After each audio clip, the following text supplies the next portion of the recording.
In the past, harassment meant letters or late night phone calls or someone waiting outside of your door.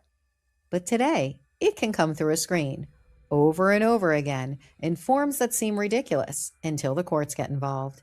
In 2024, a woman in the United Kingdom pleaded guilty in a case that headlines would call the world's first cyber farting crime. It sounds absurd, almost comedic, but the court didn't treat it as a joke, because this wasn't about flatulence. It was about harassment. And under modern law, harassment doesn't have to be violent to become criminal. The case took place in North Wales. At the center was a 25-year-old, Rhiannon Evans. She was in a relationship with a man whose former partner became the target of a strange and escalating digital conflict. Instead of threats, insults, or intimidation, Evans chose something else. She began sending videos of herself farting. Not once, not as a joke, but repeatedly. The videos were sent directly to the ex-partner's phone, again and again. The recipient reported feeling distressed and anxious, and eventually she went to the police. In the United Kingdom, harassment laws do not depend on the content being violent or obscene. They depend on behavior. If someone repeatedly sends messages that cause distress, alarm, or anxiety, that pattern alone can meet the legal definition of harassment.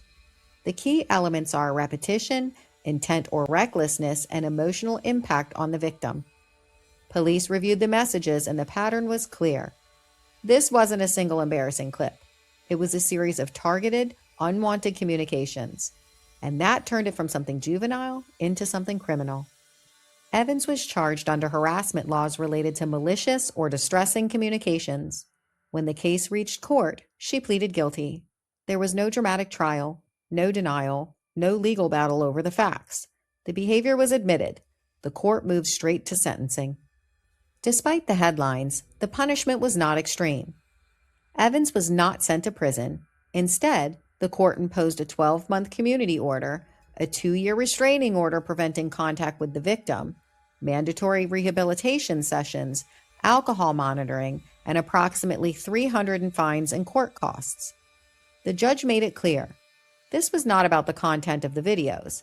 It was about the repeated, targeted harassment of another person. The media quickly labeled it the first cyber farting case. But that phrase obscures the real legal issue. Courts around the world have handled harassment cases involving repeated texts, unwanted photos, threatening messages, and obsessive digital contact. What made this case unusual was the method. The law, however, treated it the same way it would treat any other pattern of harassment, because the law does not care whether the message is violent, insulting, or absurd. If it causes distress, and it continues after it's unwanted, it can become a crime.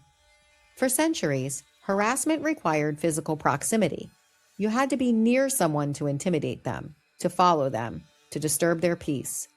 Now, harassment travels through networks.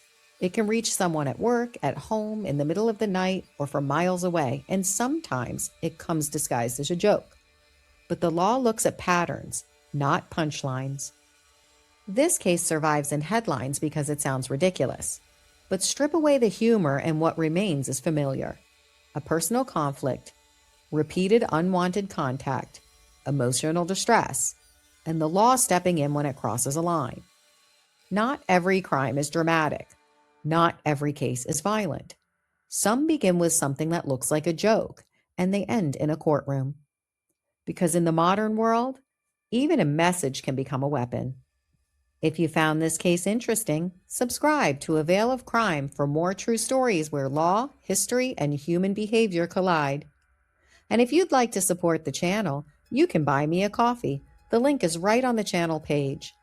Your support helps keep these stories researched, written, and told, because some crimes are hidden in plain sight, and some are stranger than fiction, but all of them leave a record, and behind every record, there's a story.